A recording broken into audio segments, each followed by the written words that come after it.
بسم اللہ الرحمن الرحیم اللہم صلی علی محمد وآل محمد۔ فقہ حنفی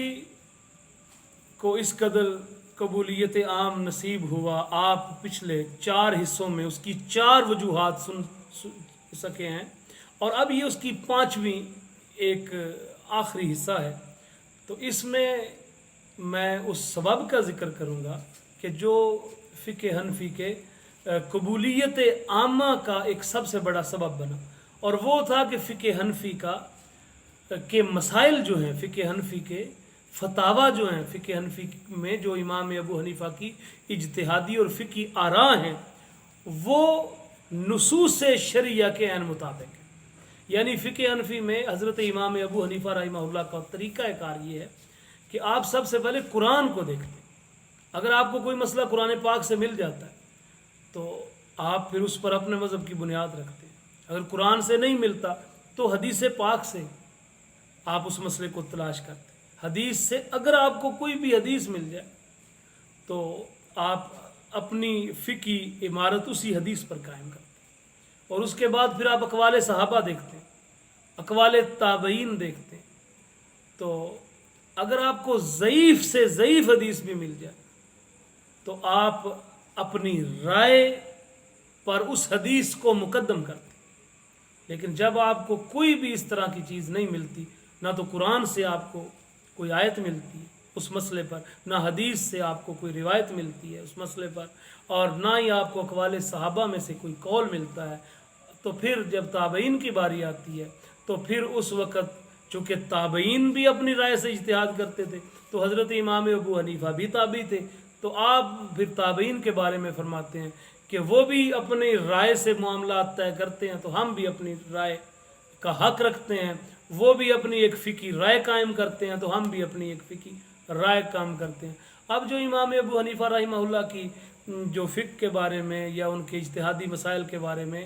بعض جہال اور بعض متعصب اور بعض متعنت لوگوں نے یہ جو ایک طرز عمل اختیار کیا ہے کہ فقہ حنفی کا فلاں مسئلہ قرآن کے خلاف ہے، فلاں مسئلہ حدیث کے خلاف ہے، فلاں مسئلہ فلاں صحابی کے قول کے، تو یہ بالکل ایک جھوٹا پروپیگنڈ ہے۔ جب آپ مسائل کا تجزیہ کرتے ہیں اور خالص علمی بنیادوں پر کرتے ہیں تو بات جو کھل کر سامنے آتی ہے وہ یہ ہوتی ہے کہ امام ابو حنیفہ کا فتویٰ یا ان کا فیصلہ حدیث کے خلاف نہیں ہوتا، بلکہ دوسرے لوگوں کے فہم کے خلاف ہوتا ہے۔ تو وہ پھر لوگ چونکہ اپنے فہم کو بھی حدیث کا درجہ دیتے ہیں، تو اس لیے وہ جھٹ امام ابو حنیفہ پر مخالفت بالحدیث کا وہ فتویٰ لگا دیتے ہیں۔ اس سلسلے میں وہ جو مصنف ابن ابی شیبہ کا ایک چیپٹر ہے اس کے بارے میں بھی بعض لوگ، اس طرح انجینئر محمد علی مرزا نے بھی اپنے کلپ میں ایک ذکر کیا، انشاءاللہ میں اس کا بھی جواب دوں گا۔ تو اس نے کہا جی دیکھیں مصنف ابن ابی شیبہ میں پورا ایک چیپٹر ہے جس میں امام ابو حنیفہ کے جو حدیث کی مخالفت کے جو ہے نا تحت انہوں نے بہت سارے مسائل بیان کیے ہیں کہ یہ مسئلہ بھی ان کا حدیث کے مخالف۔ لیکن اگر آپ تھوڑا سا غور کریں نا اور اس مسئلے پر آپ صرف علامہ شبلی نعمانی کا صرف وہ چیپٹر دیکھ لیں کہ فقہ حنفی کے مسائل جو ہیں وہ نصوص شرعیہ کے مطابق ہیں، تو آپ کو پتہ چل جائے کہ یہ صرف امام ابو حنیفہ رحمہ اللہ کے بارے میں نہیں ہے، بلکہ امام مالک کے خلاف ان کے شاگردوں کے فتاویٰ موجود ہیں، اور ان الفاظ میں ہے کہ انہوں نے ان مسائل میں حدیث کی مخالفت کی۔ امام شافعی کے بارے میں ہے، بہت سارے جلیل القدر ائمہ نے بیان کیا کہ انہوں نے ان مسائل میں حدیث کی مخالفت کی۔ امام احمد ابن حنبل کے بارے میں، تو گویا جب کوئی اہل علم دوسرے کے بارے میں یہ کہتا کہ اس نے حدیث کی مخالفت کی تو اس کا ہرگز یہ مطلب نہیں ہوتا کہ اس نے حدیث رسول صلی اللہ تعالیٰ علیہ وسلم کی مخالفت کی، بلکہ اپنے ذہن کے مطابق وہ یہ سمجھ رہا ہوتا ہے کہ یہ جس بات کو میں حدیث کا منشا سمجھتا ہوں وہی عین حدیث ہے۔ حالانکہ ہوتا یہ ہے کہ دوسرا امام جو اختلاف کر رہا ہوتا ہے وہ آپ کے حدیث کے فہم سے اختلاف کر رہا ہوتا ہے، سرے سے حدیث سے نہیں کر رہا ہوتا۔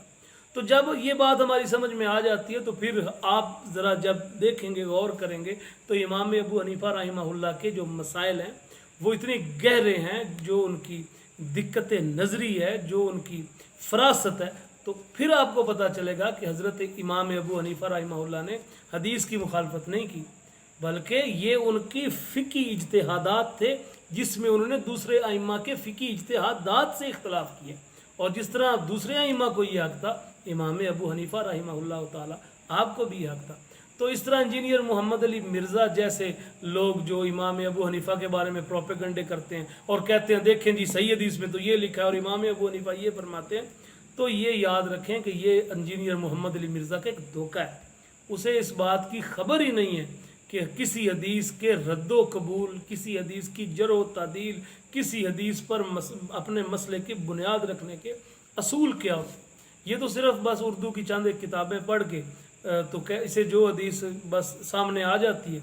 تو یہ حضرت امام ابو حنیفہ رحمہ اللہ کی جو تحقیقات ہوتی ہے، جن کی نظر میں ساری حدیثیں ہوتی ہیں، وہ ان کے اوپر یہ پھر اپنے